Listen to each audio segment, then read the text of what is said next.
Je lis Saint John Perse depuis assez longtemps, mais depuis quelque temps, je ne lis plus Saint John Perse que dans le train. Alors si je prenais l'avion, je pense que je le lirais aussi dans l'avion, mais en fait j'ai peur de l'avion, donc je ne prends pas l'avion. Et chaque fois que je dois voyager, en fait j'ai avec moi un livre de Saint John Perse. Là par exemple, pour venir à Aix, j'ai pris Vent, j'ai pris Éloge, j'ai pris Amer. Le plus souvent, j'ai au moins Vent, et je relis des passages pendant le trajet. Euh, donc pour moi, la lecture de son œuvre, c'est surtout une relecture régulière. Et les raisons de cette relecture ont changé au fil des années. Pendant longtemps, j'ai rien compris à ce que je lisais quand je lisais Saint John Perse. Et c'est cette incompréhension qui était pour moi une frustration. Et donc je relisais pour chercher à comprendre. Donc ce qu'il faut savoir, c'est que j'ai d'abord voulu aimer Saint John Perse avant de vraiment l'aimer. Et cette bascule du vouloir aimer Saint John Perse à l'amour de Saint John Perse, il s'est opéré précisément au moment où je n'ai plus cherché à le comprendre. À partir du moment où je l'ai pris pour ce qu'il était, à partir du moment où bizarrement j'ai abandonné d'essayer de le comprendre. Et je reviens au train, je reviens à pourquoi je ne le lis que dans le train. En fait, je suis assez anxieux, les départs m'angoissent, j'ai mes affaires, il ne faut pas perdre mon sac, il faut que je sois à la bonne heure, je vais dans des endroits que je ne connais pas forcément. Et donc c'est une source de stress pour moi. Je ne suis pas à l'aise dans cet engin qui bombarde à 320 km/h. Et je ne voudrais pas réévoquer ce qu'on a déjà évoqué à propos de Saint John Perse. On a parlé d'une poésie complexe, ciselée, on a parlé de tonalité cratilienne avec des mots qui sont parfois un peu barbares comme ça. Le travail qu'il a opéré pour établir sa propre Pléiade, les conditions d'obtention de son Nobel, etc. Moi, ce qui m'en reste, c'est que Saint John Perse est un poète du surcontrôle, de la maîtrise, et paradoxalement, ce poète architecte provoque chez moi un lecteur du lâcher-prise. La question du lâcher-prise, finalement, chez Saint John Perse, c'est que il m'hypnotise. Quand je le lis dans le train, quand j'accepte de ne pas tout comprendre, quand j'accepte de me laisser embarquer par Saint John Perse, j'accepte de ne plus tout à fait être à l'endroit où je suis. Et ça me plaît parce que dans le train, j'ai besoin d'être ailleurs. Voilà. Donc ça, c'est une première chose que m'évoque Saint John Perse, sa lecture. Et cette question du lâcher-prise, elle passe par quelque chose de très remarquable dans le travail de Saint John Perse, c'est que il y a un usage très conséquent du mot technique, du mot rare ou du mot spécialisé, et qui au début, moi, m'a posé problème. Parfois, j'avais besoin d'un dictionnaire pour lire, pour déchiffrer une demi-page de Saint John Perse. Et j'avais un professeur de français qui nous disait, quand vous lisez de la poésie ou de la littérature en général et qu'il y a des mots qui vous résistent, avant de vous jeter frénétiquement sur votre dictionnaire ou sur votre téléphone pour aller trouver la définition, posez-vous un instant et demandez-vous qu'est-ce que ça peut bien vouloir dire, qu'est-ce que dans mon imaginaire, ce mot, qu'est-ce que ce son m'évoque. Et il nous disait de la rencontre entre ce que vous aurez imaginé et la définition que vous allez lire, il va se créer un troisième sens, un sens mêlé, un sens hybride des deux, et vous aussi, vous aurez eu une activité créatrice. Et ça me rappelle une anecdote qui me fait toujours sourire adulte. Mes arrière-grands-parents avaient deux voitures. Mon arrière-grand-mère avait une coccinelle et mon arrière-grand-père avait une 4L. Et quand j'étais enfant, une 4L, je pensais que c'était un insecte. Une 4L comme une coccinelle. Et donc pendant des années, je me suis dit, tiens, c'est marrant d'appeler des voitures par des noms d'insectes. Et un jour sur un tableau, j'ai vu 4L pour 4 litres. Et de la rencontre de ce 4 litres et de cet insecte que j'avais imaginé est apparue une troisième réalité, une sorte de voiture un peu bizarroïde, volante. Et ben, c'est le même exercice que je fais adulte avec Saint John Perse quand je rencontre des mots qui sont difficiles. Il y a quelque chose qui me touche chez Saint John Perse aussi. J'ai appris assez tardivement qu'il avait fait adulte des lignes d'écriture pour apprendre à retracer les mots. Et en fait, je le fais aussi depuis des années, adulte, je fais des lignes d'écriture, j'en fais moins maintenant, mais pendant un temps, j'en ai beaucoup fait. Ça a toujours étonné. Vous voyez, mes carnets, il y avait des lignes de A, des lignes de B, des lignes de C. On me disait, pourquoi tu réécris comme ça ce que tu as appris en CP ou en CE1? Alors évidemment, on a dit que c'était pour être compris. Ça, c'est une chose, évidemment, de vouloir être compris, de vouloir être lu. Mais en fait, avoir son écriture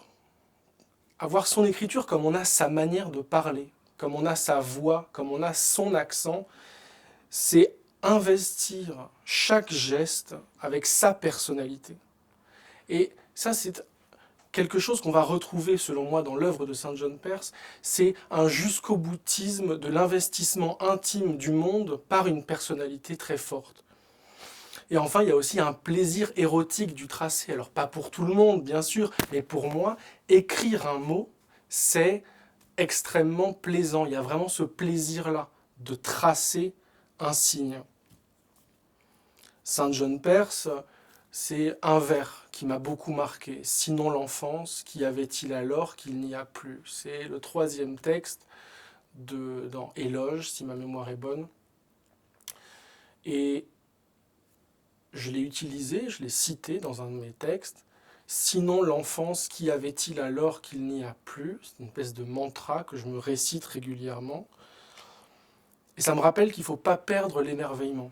Qu'adulte, on ne doit pas perdre l'émerveillement. C'est ce qu'Apollinaire disait quand il disait « j'émerveille ». La fonction de la poésie, c'est aussi cet émerveillement-là. Donc je pense souvent à Sinon l'enfance, qu'y avait-il alors qu'il n'y a plus? Soupeau, dans un entretien avec Bertrand Tavernier, raconte mon anecdote préférée avec Saint John Perse. Et donc quand je pense à Saint John Perse, je pense beaucoup à cette anecdote-là. En 1960, Paul Fort décède et un groupe d'intellectuels, d'écrivains, décide d'élire Cocteau prince des poètes. Et André Breton et son groupe de surréalistes qui sont très en froid avec Cocteau depuis des années, beaucoup de problèmes avec Cocteau. On a beaucoup parlé aussi de l'homophobie d'André Breton qui a joué sûrement dans cette relation. Refuse que Cocteau soit élu prince des poètes. C'est un scandale pour lui qu'il soit prince des poètes. Et donc il fait un conciliabule avec ses amis en disant qui est-ce qu'on peut élire prince des poètes.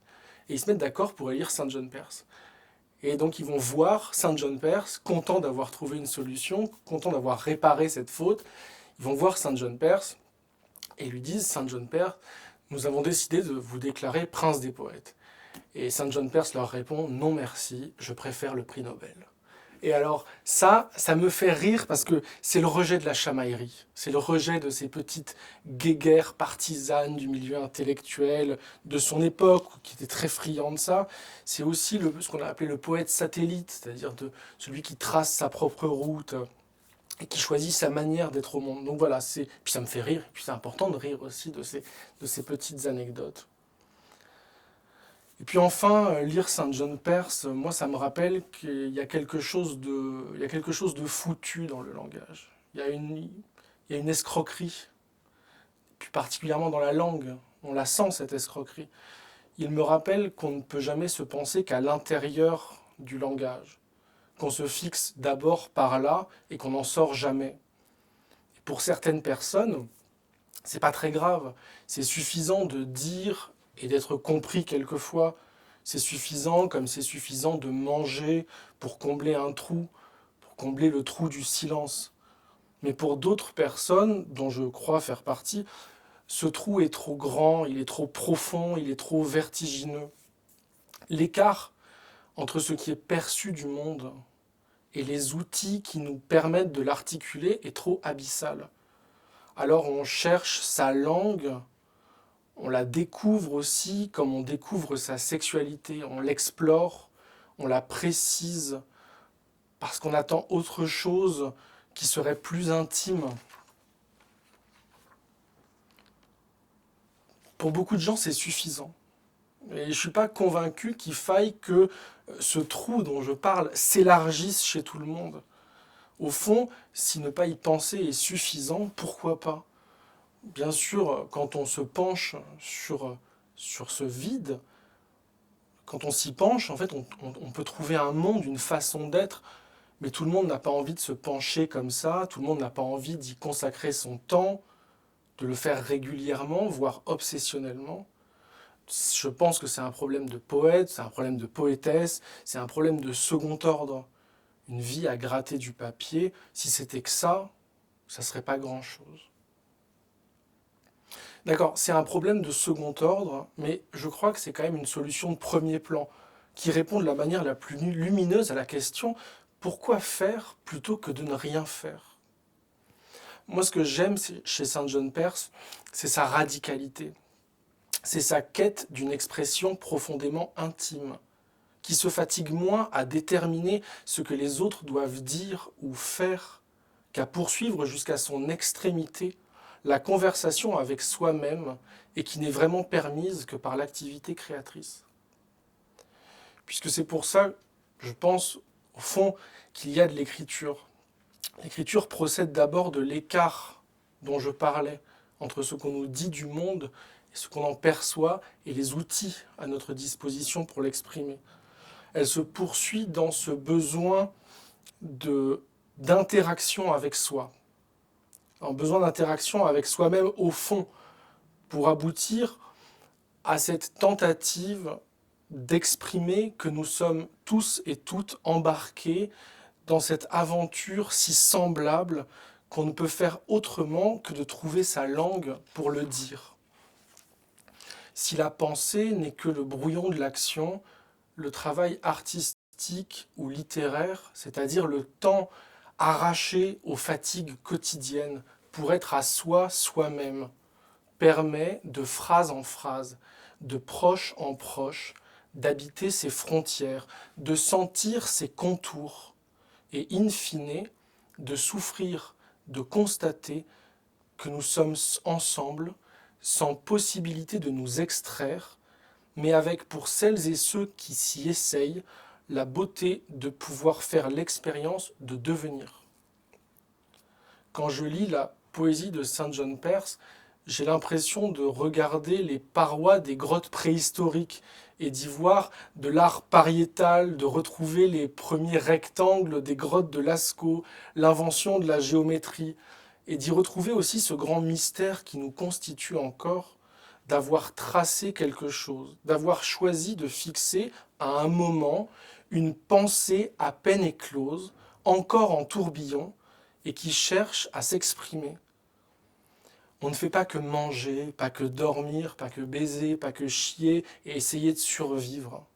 On cherche à habiter intimement le monde, à le sensualiser, d'abord par la langue, qui est le véhicule étrange d'une conscience qui n'a pas choisi de se fracasser sur les limites d'un monde où nous n'avons pas choisi de naître, mais que nous avons en partage, qui nous laisse la simple possibilité de le prendre à bras le corps et de le définir et de l'éprouver dans notre singularité, que celle-ci fasse tout à fait sens ou non.